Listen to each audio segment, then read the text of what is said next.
ರಾಜ್ಯದಲ್ಲಿ ಇಂದು ಕೊರೋನಾದಿಂದ ಒಬ್ಬರು ಸಾವು, 103 ಮಂದಿಗೆ ಪಾಸಿಟಿವ್. ಬೆಂಗಳೂರು: ರಾಜ್ಯದಲ್ಲಿ ಕೋವಿಡ್ ವ್ಯವಕಲನ 19 ಪ್ರಕರಣಗಳ ಸಂಖ್ಯೆ ದಿನದಿಂದ ದಿನಕ್ಕೆ ಹೆಚ್ಚಾಗುತ್ತಿದ್ದು, ಬುಧವಾರ ಕೊರೋನಾದಿಂದ ಒಬ್ಬರು ಮೃತಪಟ್ಟಿದ್ದಾರೆ ಮತ್ತು 103 ಮಂದಿಗೆ ಪಾಸಿಟಿವ್ ದೃಢಪಟ್ಟಿದೆ. ಇದರೊಂದಿಗೆ ರಾಜ್ಯದಲ್ಲಿ ಸಕ್ರಿಯ ಪ್ರಕರಣಗಳ ಸಂಖ್ಯೆ 479ಕ್ಕೆ ಏರಿಕೆಯಾಗಿದೆ.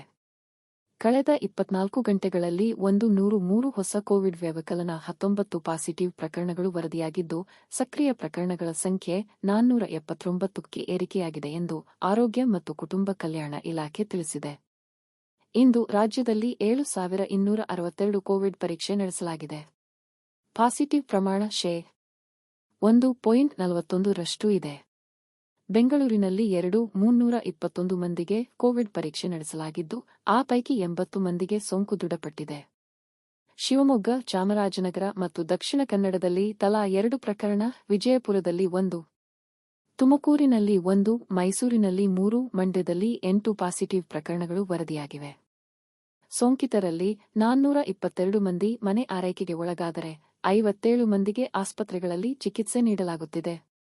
19 ಮಂದಿ ತೀವ್ರ ನಿಗಾ ಘಟಕದಲ್ಲಿ ಹಾಗೂ 38 ಮಂದಿ ಸಾಮಾನ್ಯ ವಾರ್ಡ್ನಲ್ಲಿ ಇದ್ದಾರೆ.